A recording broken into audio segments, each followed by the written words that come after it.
Emang iya ya, kalau misalnya mau nyari kerja di zaman sekarang harus pakai orang dalam. Makin kesini banyak fresh graduate dan Gen Z yang katanya susah cari kerja. Apalagi muncul stigma kalau misalnya mau nyari kerja itu harus pakai orang dalam. Emang iya ya? Ini gue ada beberapa studi kasus yang gue ketemu di platform X. Kalian bisa lihat sendiri, ini gue tampilin screenshotnya.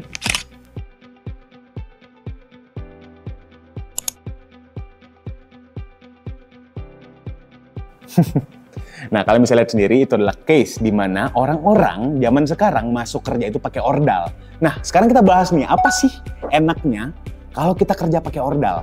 Menurut gue ini ada beberapa hal ketika lu ngelamar kerja tapi punya ordal. Yang pertama, ketika lu punya ordal, lu pasti bakal gampang banget buat dapet kerjaan. Oke?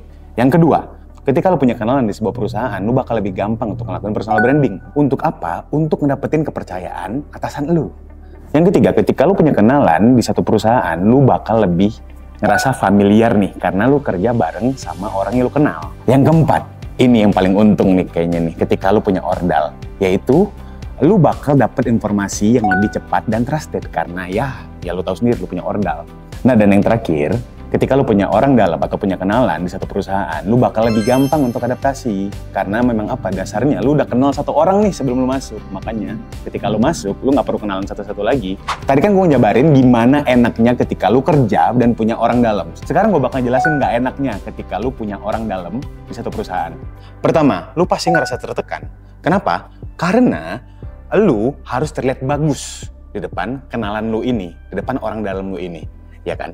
Yang kedua, ketika kerja lu nggak bagus, nama lu dan ordal lu akan tercoreng. Oke, yang ketiga, ordal lu akan ngerasa kalau misalnya dia nggak punya batasan sama lu. Jadi, terkadang lu pasti akan ngerasain di mana ordal lu ngasih lu kerjaan seenaknya. Bahkan itu di luar job desk lu. Yang keempat, nah ini yang paling banyak kejadian nih, konflik personal. Kenapa?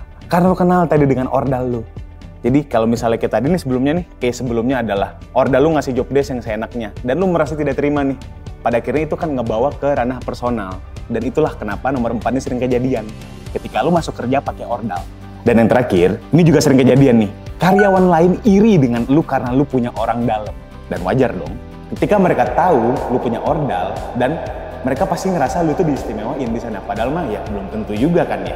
Bisa jadi malah lu dimanfaatin sama ordal lu, ya enggak? Kesimpulannya, kerja pakai ordal atau nggak pakai ordal itu sama aja. Dan memang nggak ngaruh sih kalau menurut gue ya kerja pakai ordal. Karena atasan bakal ngelihat lu based on perform. Jadi dengan adanya ordal atau enggak, itu nggak akan ngaruh ke karir lu. Yang kedua, justru dengan adanya ordal, lu bakal ngerasa lebih tertekan karena lu dituntut untuk sempurna. Yang ketiga, meskipun nggak punya ordal, lu tetap bisa kok untuk mencolok. Lu buktikan dari mana? Lu buktikan dari soft skill lu dan hard skill lu yang memang berguna untuk perusahaan. Jadi ya memang ya buktinya pakai skill, bukan cuman ngandelin relasi doang. Nah, menurut kalian nih, ngaruh nggak sih ordal buat kalian nyari kerja? Jadi buat yang pengen ngambil hati atasan dengan perform kalian bisa asah hard skill dan soft skill kalian di Skill School Academy.